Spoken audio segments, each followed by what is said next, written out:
Pessoal, sejam todos muito bem-vindos a mais um episódio do nosso MentorX Cash. Hoje nós estamos recebendo aqui uma convidada muito especial, já vou fazer a apresentação dela. Relembrando a todos aqui que o nosso grande objetivo aqui com o nosso podcast é sempre dividir conhecimento para multiplicar experiências e, enfim, ensinamentos aí para a nossa grande audiência. Hoje nós estamos trazendo uma profissional que tem muita experiência, muita vivência, muita história para contar e com certeza vai multiplicar muito isso daí com todos nós, né? 20 anos de experiência, passagem sólida por empresas como o Grupo Pão de Açúcar, HSBC, Bradesco. É uma especialista em desenvolvimento humano, trabalha com gestão de pessoas há bastante tempo. É uma especialista em neurociência, psicologia positiva, está fazendo mestrado em gestão da informação e atualmente é diretora de aprendizagem corporativa da Via Talento e professora em algumas escolas de negócio. Estou falando da minha amiga Andréia Pauli, que eu tenho o prazer de estar recebendo aqui junto com o Bruno.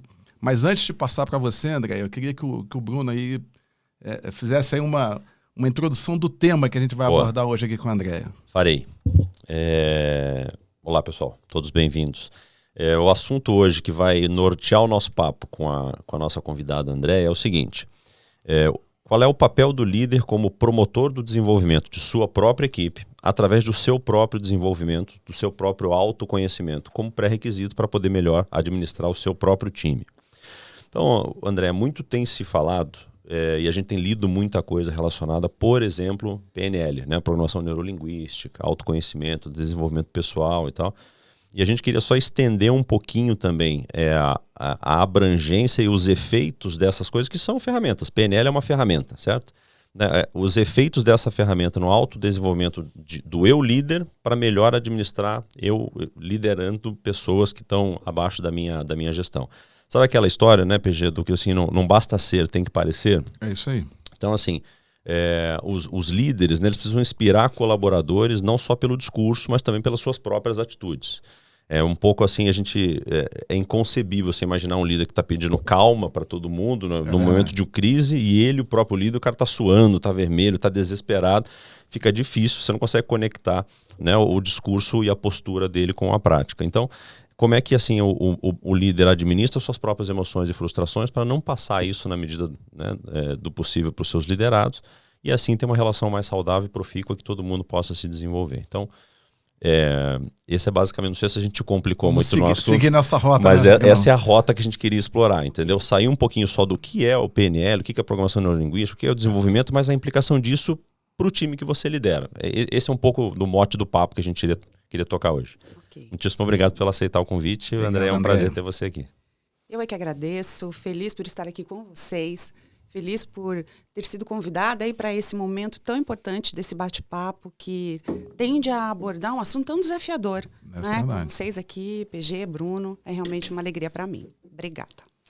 Então, falando de desafio, esse desafio do dia a dia da gestão, do dia a dia da liderança, e que exige, sim, uma super dose de inteligência emocional, onde a gente, quando está lá, né, enfrentando os obstáculos, superando os desafios, a gente começa a se perguntar, caramba, será que eu dou conta desse negócio, de ser líder pelo exemplo, que falam tanto por aí? Né? Será que eu dou conta de liderar pelo exemplo em tantas frentes? Né? Porque a inteligência emocional é um dos elementos que a gente precisa demonstrar lá no dia a dia.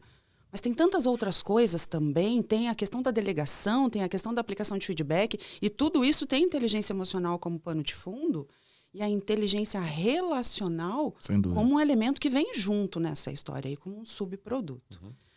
Nesse contexto, eu mesma, na minha jornada como gestora, enfrentei desafios. Né? Enfrentei os desafios de entender como lidar com as minhas próprias emoções. Por natureza, com uma personalidade um pouco mais introspectiva do que a média, talvez não demonstrar as emoções fosse até o meu ponto de conforto. Tá. Por outro lado, demonstrá-la em alguns momentos para mostrar que eu era também uma pessoa como outra qualquer, claro, foi o grande desafio. Então tem essas duas vertentes da inteligência emocional. aquilo que eventualmente eu preciso gerenciar dentro de mim para lidar melhor com isso e apoiar meu time. E, por outro lado, aquilo que eu posso me permitir demonstrar para contextualizar ali e gerar um ambiente de humanidade, de proximidade, de conexão. Ambos são grandes desafios, maior ou menor, dependendo do seu estilo, da sua personalidade, do seu perfil. E aí eu fui vivenciando essas questões, tentando entender como construir conexão com o meu time, achando esse ponto de equilíbrio, né? Entre aquilo que eu precisava administrar, processar, e aí então influenciá-los positivamente. E, por outro lado, aquilo que faria sentido demonstrar para gerar essa proximidade. Para humanizar o próprio gestor, exatamente. E é um caminho. Foi um caminho, tem sido um caminho, porque vai mexendo com os nossos padrões de personalidade, vai mexendo com o nosso perfil. E o mais bacana disso tudo é que eu fui, né, por esse caminho de estudar o desenvolvimento humano, com uma busca muito intensa, porque eu venho do mundo dos números. Eu venho do mundo da lógica. Eu sou economista de formação. Tá. Então, meu caminho foi técnico, por boa parte da minha jornada, né? Eu acho até que a maior parte dos cargos de gestão e liderança, eles acontecem por conta de performance que você tem e você evidencia lá enquanto técnico. Exatamente. Né? Geralmente o bom técnico acaba sendo promovido, né, para cargos de liderança. E não necessariamente ele tem a capacitação, o treinamento adequado para assumir essa até a capacidade emocional. Sim, até, né, de fazer essa transição. Isso. Exatamente. Porque assim, eu gosto muito desse, enfim, esse tema para mim, a gente estava até conversando aqui no bastidor, a mim eu gosto bastante, né, de estudar. E tem muito esse lance do que você comentou aqui, André. A gente não tem como controlar os fatos, né, quer dizer, as ocorrências, as situações que a gente vai estar vivendo e tudo mais, mas assim, a gente tem como ter controle sobre as nossas emoções em função do que vai estar acontecendo, né? Sim. Isso é o que está no nosso campo de ação, né? E ter essa habilidade, né, enfim, até de usar a emoção correta, na intensidade correta, eu acho que é o segredo do sucesso. Porque quando eu falo assim, emoção certa, porque às vezes tem cara que usa emoção errada, né? Sim. A gente está num super ambiente de caos, né, vivendo um desafio grande e tem uma pessoa lá que está rindo, brincando. Não é momento de brincadeira aqui, né? É um momento da gente estar focado em resolver determinado problema, né? Então, porque às vezes também fica nessa agonia assim, de achar que você tem que ser um super-homem e não, inabalável. Você vai ter que demonstrar sua emoção, mas eu acho que na intensidade correta, mesmo no ambiente de caos, não é simplesmente não, agora eu tô zen aqui, não, você vai estar nervoso, mas na intensidade correta, né? Eu acho que tem a ver com essa questão da intensidade, tem muito a ver, né? Sim, tem tudo a ver essa questão da intensidade. E por isso a inteligência emocional entra na cena, que tem a ver com perceber esse processamento acontecendo em você. Porque quando a gente está falando de emoções, a gente não pode evitar que a raiva apareça, que a tristeza apareça, que o medo apareça. A gente não consegue evitar, bloquear, porque são instintos que aparecem ali na cena, dependendo do que está acontecendo ao seu redor. Então, o que a gente pode fazer se não pode controlar que apareça? A gente pode aprender a administrar para controlar o tempo que elas duram. E o quanto elas se intensificam ou não. Por exemplo, se você está dirigindo no trânsito e alguém fecha a sua frente, entra, atravessa uma preferencial, e aquilo te assusta e ao mesmo tempo que gera um medo imediato, te gera uma boa dose de raiva. Já vem aquele palavrão na boca, né, na ponta da língua aqui. Sim. Né? O que acontece? Aquilo é instintivo. Dali para frente, se você decidir ficar pensando sobre aquilo, chegar no trabalho, contar, olha, você não acredita o que me aconteceu. Um abençoado passou lá na minha frente, me colocou em risco as pessoas do lado, eu estava com um filho levando e tudo mais. Você sente tudo de novo. Sim. E ao sentir tudo de novo, aquela raiva amplifica. Dizem que a raiva se alimenta de raiva, né? É impressionante. Exatamente. Então, qual é o ponto? Ao decidir respirar profundamente, pensar na intenção positiva daquela pessoa que não foi contra você, talvez tenha sido a favor dela, mas não contra você. Tudo isso vai colocando a raiva no seu devido lugar e vai amenizando ao ponto que você vai tendo a sensação que tem controle sobre isso. E esse controle é um controle da gestão do pensamento. E aí é que entra a neurolinguística. E eu acho que aí que é Esse justamente esse autocontrole, essa autoconsciência. Exatamente. Então, o que a PNL, a Programação Neurolinguística, se propõe?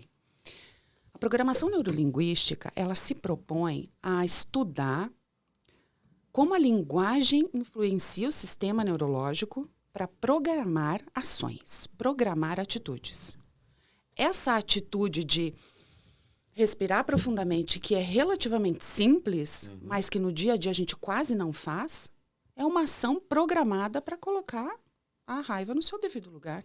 Opa. O medo no seu devido lugar. Já é uma primeira dica, né, André? Já é uma primeira dica bem importante. Às vezes a gente fica pensando, eu preciso de ferramenta, e a gente vem com a principal ferramenta simples, instalada, né? Respiração. Que é a respiração. E neurocientificamente, respirar profundamente dá comandos para o seu sistema neurológico de que as coisas estão sob controle. Porque, veja, quando a gente tem a sensação de que as coisas fugiram do nosso controle, a primeira coisa que acontece?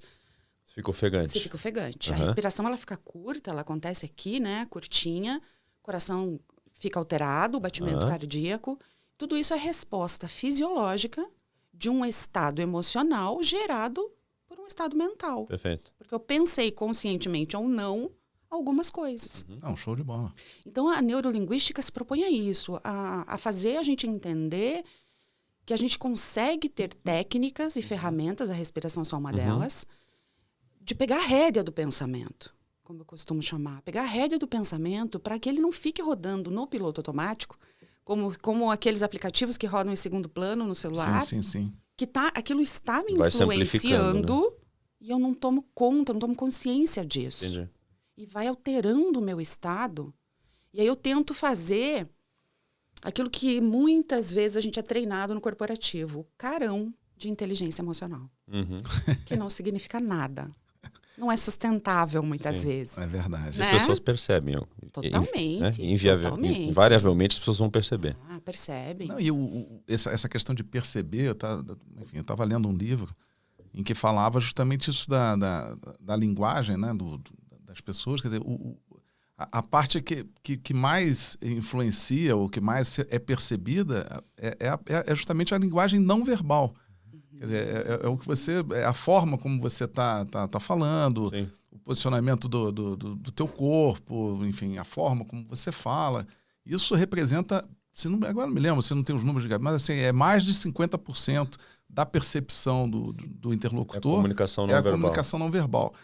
Depois tem o tom de voz, também influencia a forma como o tom de voz que você se comunica com o teu interlocutor, tem uma influência maior até do que o que você fala. Muito E aí volta naquela velha máxima, né? Também não interessa o que você está falando, né? Interessa o que o interlocutor está entendendo, né? Sim. Então tudo isso é um pouco do que você está falando aí, André, essa administração de tudo isso daí, né, é extremamente complicada, né? E é fundamental entender como administrar isso. Nessa linha do percentual aí do impacto do não verbal, de tom de voz, pesquisas indicam que só 7% da efetividade de uma comunicação tem a ver com o conteúdo propriamente dito. Só 7%? Só 7%. Eu achei que era meia-meia. Não, então, eu não sabia, assim, mas 7% você é o que chutou você fala. 50, né? Não, é mais de 50% a comunicação. Em torno de algumas pesquisas indicam em torno de 56%. Então. O não verbal, tá. O físico, expressão facial e corporal. Isso é doido, né, cara? Porque você está sendo percebido da forma como você... E isso é inconsciente. O teu cérebro inconscientemente... Ele está processando. Sim, ele está capturando. Você pode não estar pensando assim, deixa eu ver como é que o Bruno está virando a cabeça para o lado. Sim. Mas tem um lugar aqui no meu inconsciente que está mapeando e capturando tudo isso. E você está formando essa... Claro. Enfim, invariavelmente coisas que não fazem o menor sentido, mas é da tua cabeça. São correlações que às vezes estão só dentro da sua cabeça. Exatamente. Também. Exatamente. E aí tom de voz tem um componente realmente muito importante. O tom de voz, ele muda a interpretação de uma mensagem. Só pelo tom de voz, você transmite confiança ou desconfiança, segurança ou insegurança. E assim vai. E isso no dia a dia, por mais que a gente saiba teoricamente de tudo isso, a aplicação prática no dia a dia, ela só é viável se eu tiver uma boa dose de autoconhecimento, ou seja, se eu fizer um movimento primeiro de olhar para dentro. Uhum. E aí a gente traz a inteligência emocional realmente para a prática. Sim. Quando a gente olha para como é que funciona a inteligência emocional, que a palavra é bem bonita, né? A expressão é bem bonita, mas como é que ela funciona? É um processo, né? Que a gente vai rodando em ciclos. O primeiro ponto desse processo é a consciência de si. Não existe inteligência emocional sem ativar a consciência de si. Porque é a consciência de si que leva ao segundo passo, a gestão de si mesmo, né? A autogestão. A partir da consciência de si, você tem condição de exercer a autogestão. E aí, sim, acionando aí o contexto da empatia, você pode passar para a etapa seguinte, que é a consciência do outro. Que legal. E aí, então, a gestão das relações. Né? E a empatia é o motor dessa história toda. Tanto a autoempatia, para você se entender, se perceber, se aceitar em algumas situações, como a empatia propriamente dita, quando a gente olha para o outro e, de fato, começa a avançar na compreensão do outro. Não sei. Até assim, no mundo corporativo, queria até ouvir a tua opinião, André. Eu acho que a gente tem, assim, se tivesse que separar em 4 grandes dimensões, né? Tem a nossa própria autoliderança, né? A liderança de pessoas, a liderança de projetos e a liderança mais estratégica de futuro, de como é que... E assim, eu acho que essa parte, tanto de projeto quanto estratégica, a gente acaba sendo muito focado, a gente tem muito treinamento, a gente acaba se especializando bastante, né? Porque faz muito parte do nosso dia a dia. Mas esses temas de autoliderança, quer dizer, conhecer a si mesmo e liderança sobre pessoas, eu não digo negligenciado, mas assim, eu acho que precisava ser mais dedicado, né, nas empresas, né, porque é o segredo do sucesso. A gente, no final das contas, é relação de pessoas com pessoas, né? Então, precisa de foco em cima disso. E usando, né, essas 4 dimensões aí, na minha visão, eu acho que tanto pessoas quanto autoliderança são coisas que precisavam ser mais focadas.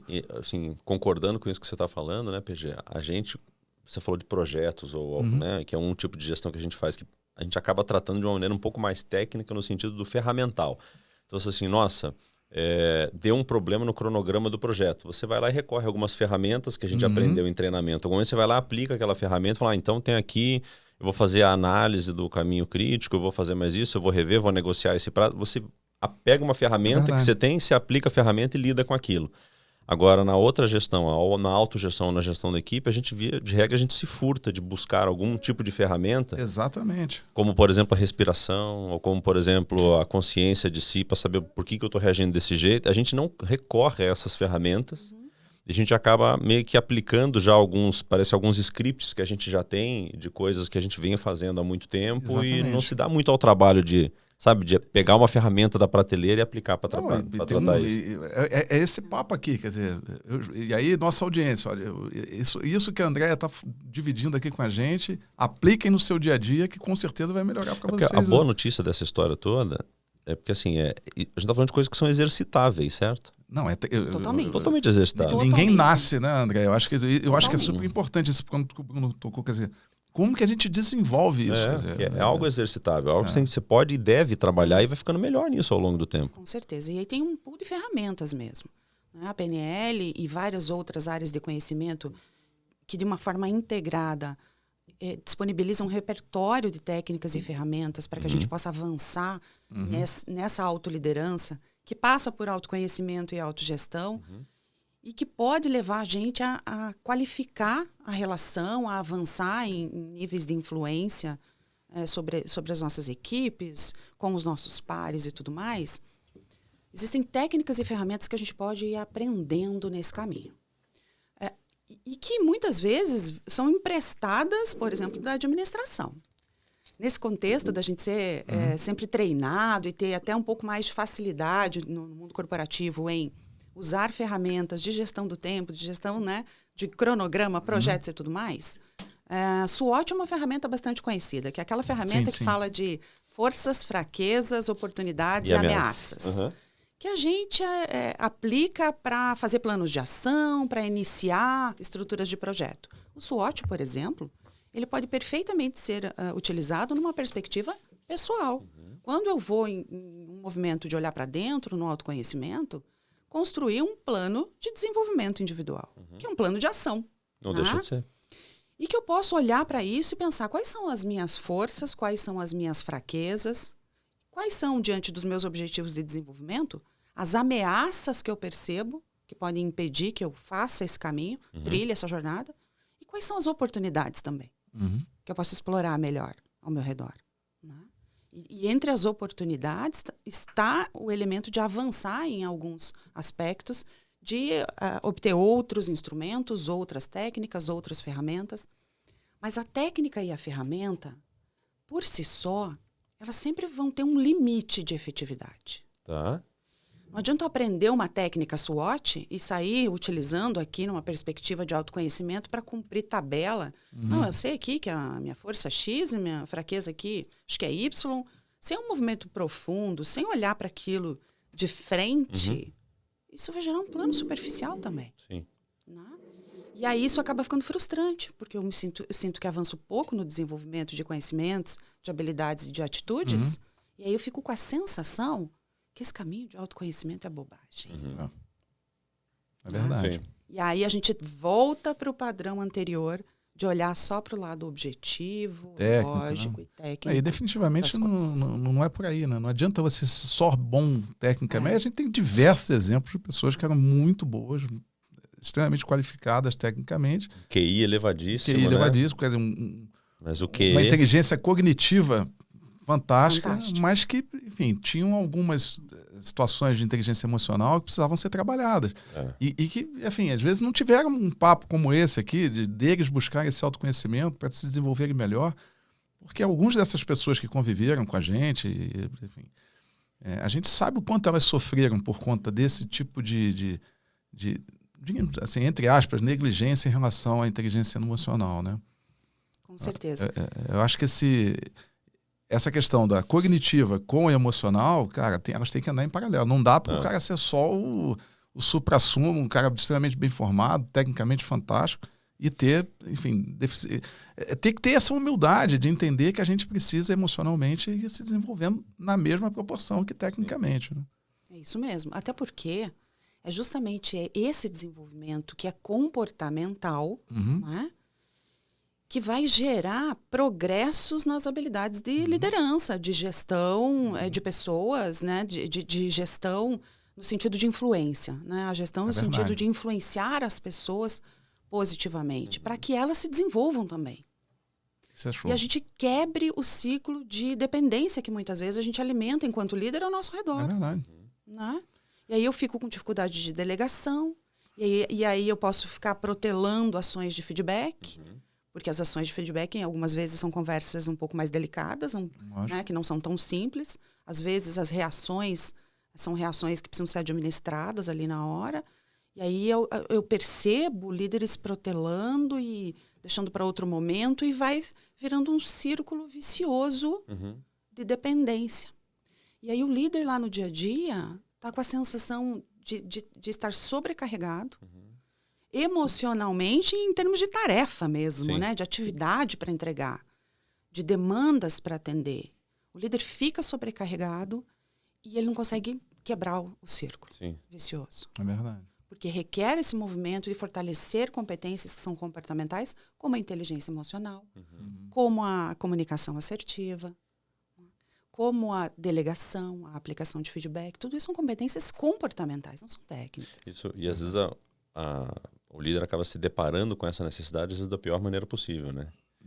Eu lembro de um chefe que eu tive, assim, as pessoas tinham... Ele era um cara muito bravo, um QI elevadíssimo, um QE baixíssimo, assim. Então, um cara inteligente, cognitivamente falando, um cara muito inteligente.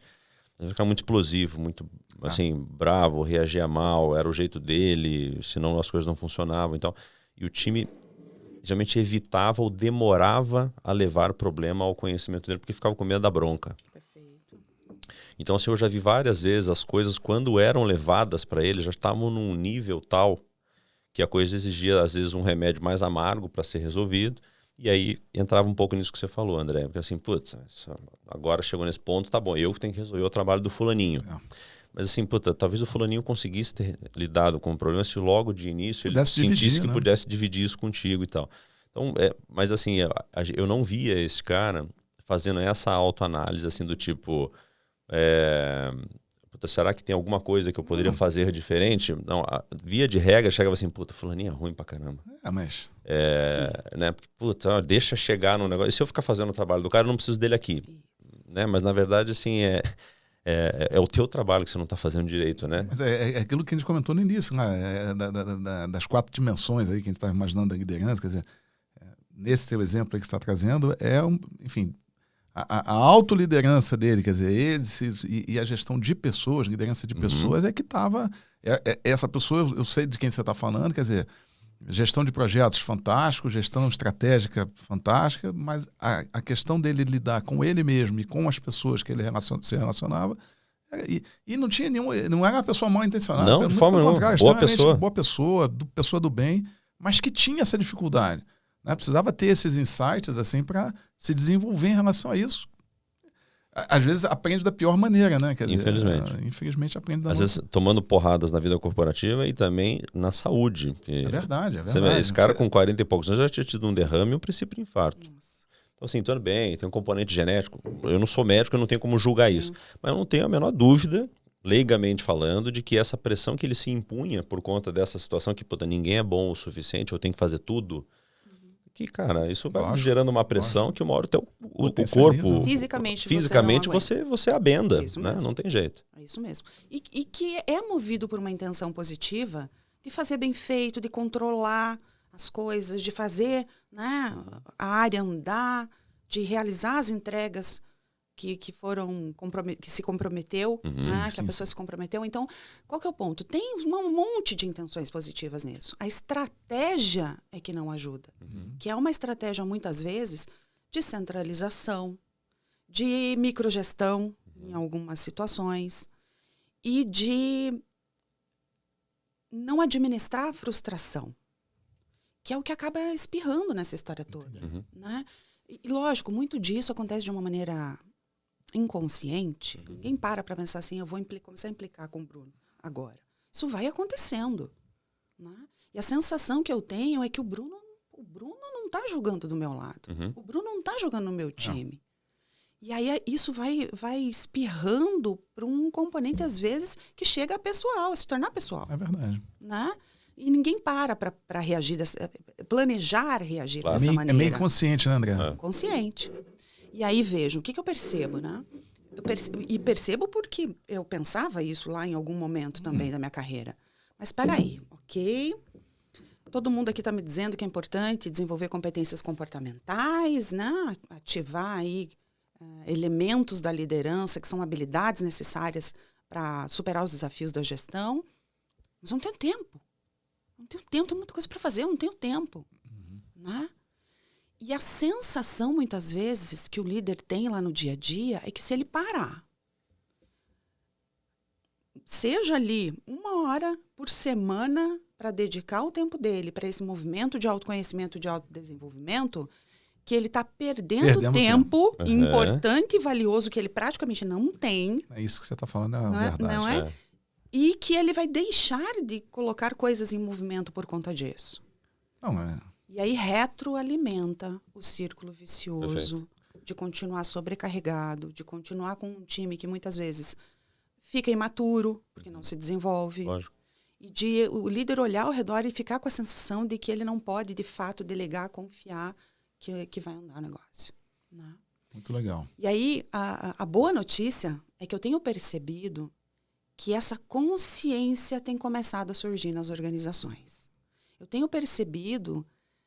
demandas por treinamentos, por imersões de aprendizagem relacionadas a autoconhecimento, autogestão, autoliderança, e que aí vão, sim, avançando para desenvolvimento de equipes e amadurecimento disso. Ou seja, é o líder promovendo o seu próprio desenvolvimento num primeiro momento e, como efeito disso, viabilizando o desenvolvimento do time.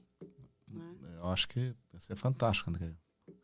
E bacana você está mais no meio empresarial, entendendo aí como é que por conta até das tuas funções de treinamento, de educadora, né? É bacana você dar esse depoimento de que você percebe isso, inclusive porque assim, o mundo corporativo está se tocando para isso, né? Que não é só, enfim, eu já vivi muita situação de que a gente tinha que ser tecnicamente fantástico. Então, teve aquela época em que todo mundo fazia 1, 2, 3, 4, 5 MBAs, assim, para ter especialização em um monte de coisa.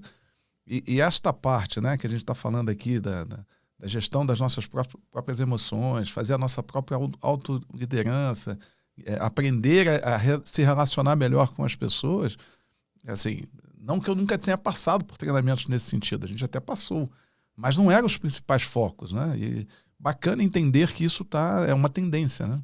Sim, é uma tendência e vem junto com um movimento chamado agilidade de aprendizagem. Uhum. Essa agilidade de aprendizagem, ela fala do autoconhecimento como uma dimensão transversal que sustenta as outras agilidades, que são, por exemplo, agilidade mental, agilidade interpessoal, agilidade para mudanças e agilidade para resultados. Só que essas agilidades que são tão importantes, elas se sustentam na dimensão do autoconhecimento. Legal.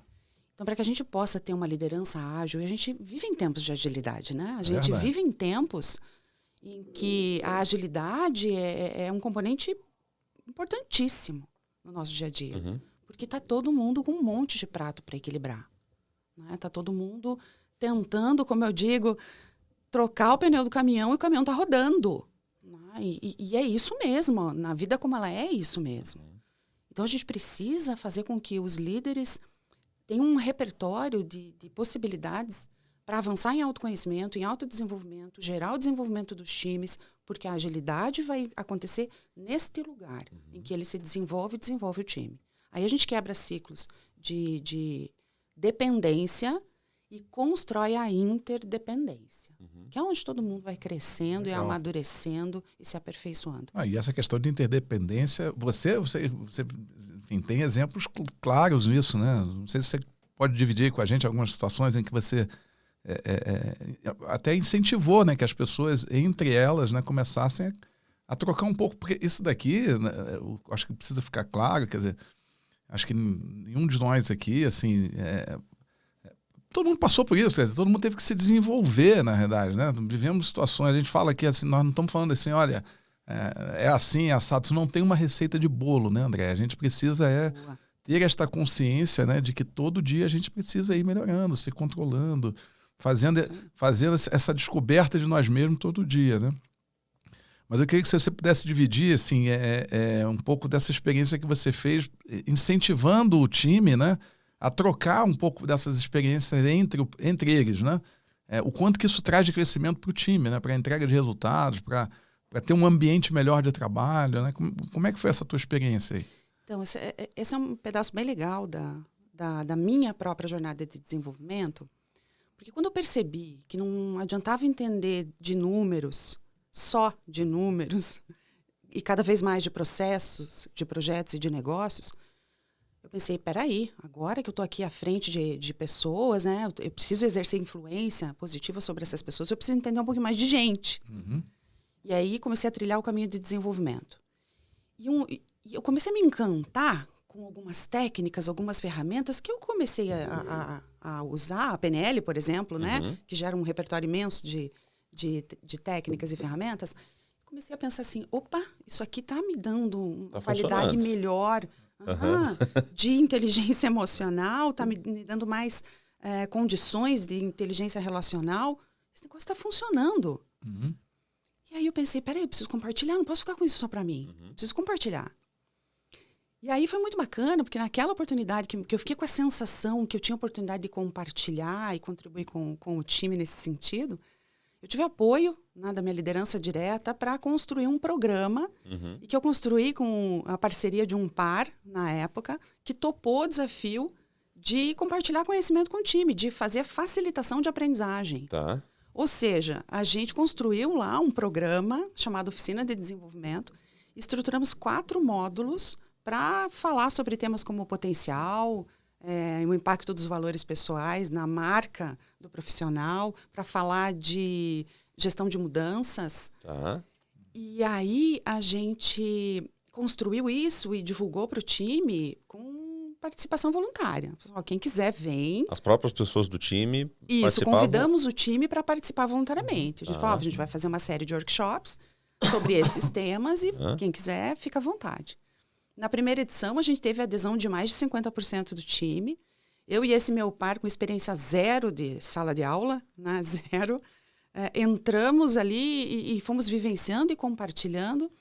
E o nosso maior direcionador foi: a gente precisa levar conteúdo de qualidade, mas que eles consigam experimentar, vivenciar aquilo na prática, ali no momento mesmo do workshop, de alguma maneira. Então, a gente precisou gastar uma energia aí para construir alguns exercícios que viabilizassem isso e que falassem uma linguagem da vida como ela é. Porque a gente não queria a distância entre teoria e prática. A gente queria aproximar isso e levar para falar da vida como ela é. Porque engaja, e gera engajamento, e gera a sensação de, opa, isso aí acho que vai rolar. Acho que dá para fazer esse negócio acontecer. E a gente se surpreendeu muito nesse caminho. Aconteceu, né, André? Muito. A gente se surpreendeu, primeiro, pela receptividade do time. Segundo, pela qualidade das trocas que aconteciam entre eles nos workshops. Terceiro, porque eles começaram a falar para os outros para a gente fazer uma segunda edição. E aí isso gerou um benefício enorme, não só em termos de desenvolvimento, com aquela partilha que a gente fez a 0 momento de jogo, mas também um reflexo muito positivo no engajamento das pessoas, na qualidade do clima, das relações. A gente, naquele período, viu que alguma coisa estava acontecendo diferente. Tudo funciona melhor, né? Não é? É como se um senso de comunidade, de compartilhamento de conhecimento tivesse emergido naquele momento. E aí foi uma experiência, assim, que foi um divisor de águas na minha carreira como gestora. Porque, a partir dali, eu percebi que tinha emergido em mim uma liderança de promover o desenvolvimento dos outros conscientemente. Não porque é responsabilidade da função, mas com vontade de fazer aquilo acontecer de verdade, porque encontrou valor nessa partilha. E aí esse programa, Oficina de Desenvolvimento, teve um dos reconhecimentos mais relevantes da organização naquele momento, que foi uma premiação chamada Ouro da Casa, que a gente ficou super feliz de receber e que aí me instigou a construir outros programas. Na sequência, um outro programa foi um programa chamado Projeto Educação. Nós chamamos os estagiários da área, compartilhamos, eu e outros líderes, compartilhamos com eles habilidades de gestão de projetos, e demos um desafio, né? E tudo isso voluntário, sempre voluntário. E apresentamos um desafio para eles. Falamos assim, olha, o que vocês acham agora de compartilhar também conhecimento? A gente veio aqui, compartilhou conhecimento com vocês. O que vocês acham de compartilhar conhecimento? Façam um projeto. A gente compartilha habilidades de gestão de projetos. Façam um projeto que tenha a ver com compartilhamento de conhecimento. Relacionado ao trabalho ou não? Não necessariamente. Tá. E aí eles estruturaram um projeto e vieram com um projeto que aí se transformou no Projeto Educação, em parceria com uma ONG de ensino profissionalizante de jovens. E eles construíram uma série de workshops e foram ministrar palestras lá, né, falando de vestibular, graduação, desafios para entrar no mercado de trabalho. Que legal. E beneficiaram mais de 60 jovens entre Curitiba e São Paulo. Que legal. Uma ação simples, que custou energia, né? O custo foi zero, foi energia, foi dedicação de tempo. A oficina de desenvolvimento também, foi energia, foco, dedicação de tempo ali, de construção de conteúdo. E na sequência, aí a gente começou a ver, opa, esse negócio de compartilhar conhecimento está movendo as pessoas, né? E aí na sequência, deixa eu contar mais um caos para vocês. Eu fiquei pensando assim, peraí, tem tanto talento aqui. Na época a gente tinha uma estrutura de diretoria com mais de 100 pessoas e time dividido entre Curitiba e São Paulo, e a gente olhou para aquilo e pensou, tem tanto talento aqui, tem tanta gente que sabe tanta coisa, né? Como é que a gente avança mais um passo nesse compartilhamento do conhecimento? E aí, com outros líderes, parceiros ali que apoiaram a ideia, a gente estruturou um programa chamado Talentos em Movimento. Só que esse Talentos em Movimento era o seguinte, era convidando, e também sempre voluntário, dizendo assim, ei, você acha que você tem um talento aí que de repente, talvez as pessoas nem saibam, ou talvez saibam, mas que te dá vontade de compartilhar aqui com esse nosso público, né? Entre nós, abrimos inscrição, e aí poderia vir de um tudo, né? E veio. E veio. Para vocês terem uma ideia, a gente teve, além daquilo que a gente esperava ter, como, por exemplo, alguns conhecimentos técnicos compartilhados, tivemos lá uma fera em Excel fazendo um workshop falando de Excel básico e para dar um banho de loja, né, em quem quisesse entender mais da ferramenta. Mas a gente teve também oficinas artísticas. A gente teve uma oficina de composição de arranjo de flor.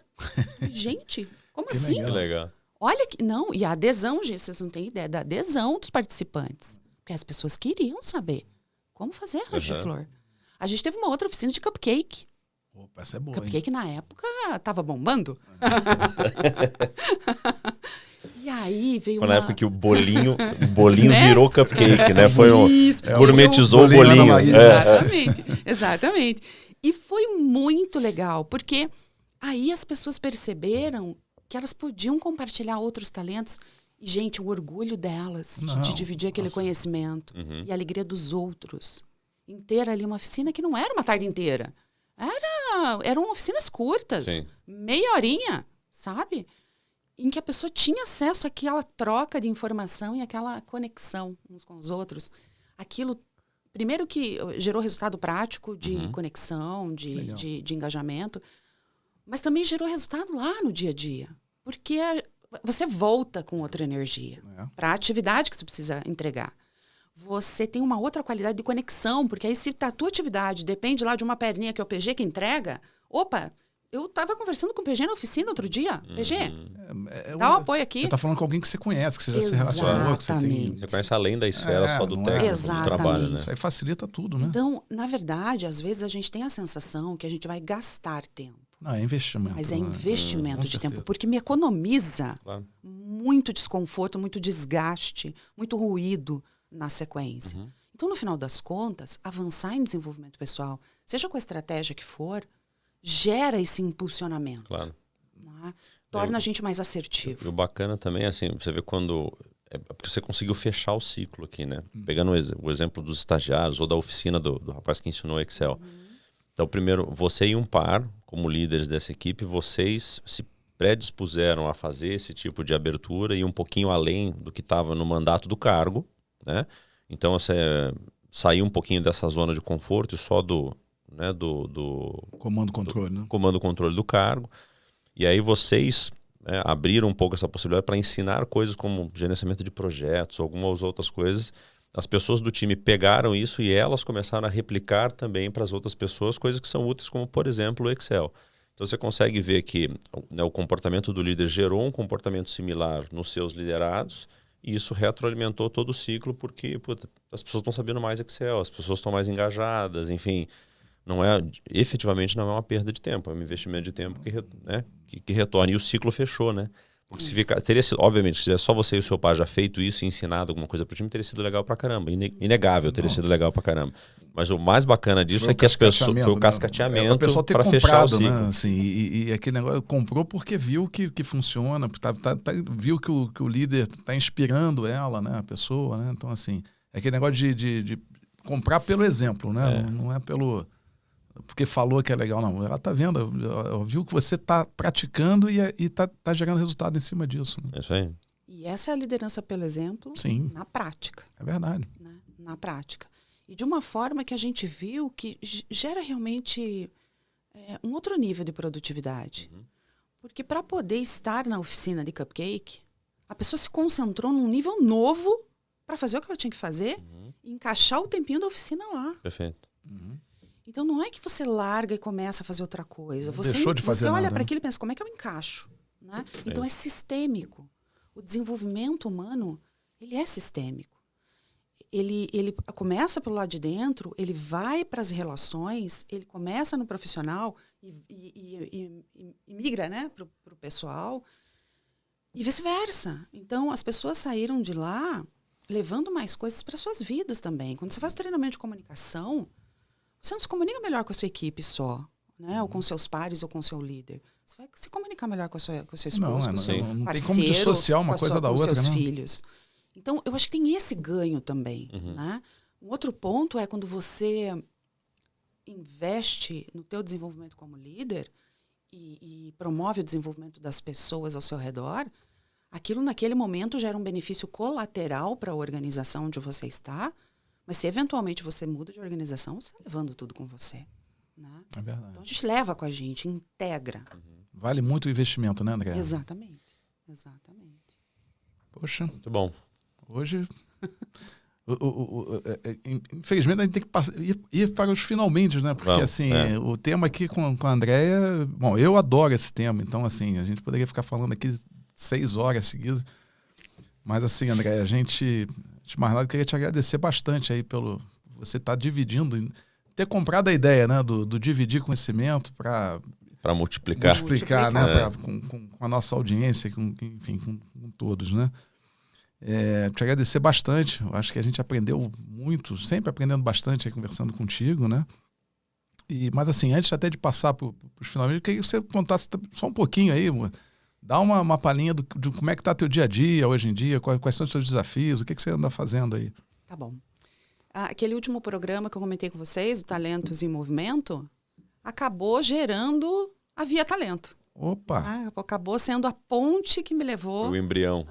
A estruturar a Via Talento. E hoje, à frente da Via Talento, nós aplicamos programas de coaching executivo, mentoria de liderança e fazemos trilhas de desenvolvimento. Opa. Então, aquilo que começou lá na oficina de desenvolvimento, construindo um programa, fui me especializando em curadoria de conteúdos, em estruturação de metodologia. E hoje a gente compõe... Nós temos um repertório de trilhas de desenvolvimento focadas em equipes e em liderança, que vai lá desde time a líderes potenciais, os cargos iniciais de liderança, a primeira posição ali no pipeline, liderança média, liderança sênior e alta liderança. Bom, um pouco do que você comentou aqui com a gente está ganhando corpo, então, está sendo estruturado. Muito, sim. Está avançando nesse sentido. Hoje já temos um repertório desenvolvido nesse sentido e também customizamos programas para falar a realidade ali das organizações que nos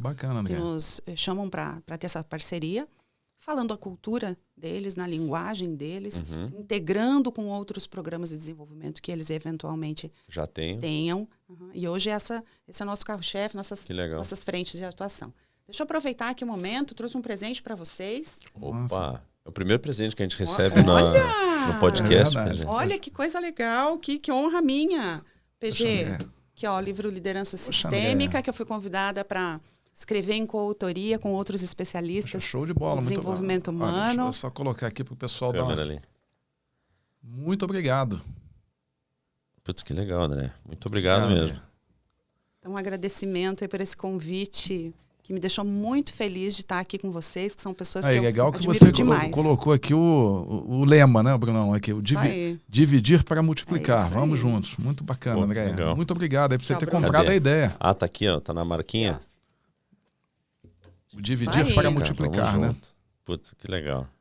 Andréia, muito obrigado. Muito obrigado aí por você ter se disponibilizado a vir aqui dividir com a gente tanto ensinamento aí, né? Dispor do seu tempo aí. A gente sabe que você também está com a agenda super ocupada, mas show de bola. Eu gostei bastante, aprendi bastante, tenho certeza que a audiência gostou bastante. Foi legal mesmo. E aí, e bom também das coisas que a gente comentou, além obviamente, da importância do assunto, a boa notícia é que é algo exercitável, né? Aquela história do tipo, líder nato. Tem que tomar cuidado com essa história do líder nato, porque a gente acha que algumas pessoas nascem prontas e já tem todo o pacote de liderança. Se eu não nasci assim, né? Enfim, paciência. Não, paciência não. Tem essas características que a gente falou que são todas elas exercitáveis. Assim como você aprende gerenciamento de projetos, você pode aprender coisas de autodesenvolvimento e gerenciamento. Essa é a boa notícia. Foi sensacional. A gente deixa depois, né, PG, na descrição do vídeo, a gente vai deixar para os interessados todos, não só as informações sobre o livro, mas a gente deixa também as informações sobre a Via Talento. Então, quem tiver mais interessado pode acessar a André procurando os contatos aqui nas descrições do vídeo e nas nossas mídias sociais. um último antes de um tchau também, só mandar um abraço pro pessoal da PROS. Opa! Né, PG? Já estava me esquecendo, super importante, né? Pessoal da PROS, parceiro nosso aqui desde da concepção do podcast inicial. Um abraço pro Colim, pessoal de BPO financeiro. Então, empresas aqui de Curitiba estão contando com o apoio dessa rapaziada aqui da PROS, né? Que além de serviços de consultoria financeira, eles fazem toda essa parte de terceirização, de fluxo de caixa, contas a pagar e receber. Enfim, então, fera, pessoal. Abraço ao pessoal da PROS. Muito obrigado pelo apoio. E a vocês todos também que assistiram, né? Obrigado pelo tempo, pela paciência. Obrigado. E deixem seus comentários, por favor. Não se esqueçam de, inclusive, fazer sugestões a respeito de assuntos que vocês querem ouvir. A gente vai achar algum convidado que saiba falar ou contar uma história para vocês sobre o assunto que vocês querem ouvir. Até a próxima. Valeu. Muito obrigado, André. Beijo, querida. Obrigado mais uma vez. Foi um prazerzaço. Um abraço. Até logo. Valeu, PG. Abraço, pessoal. Valeu.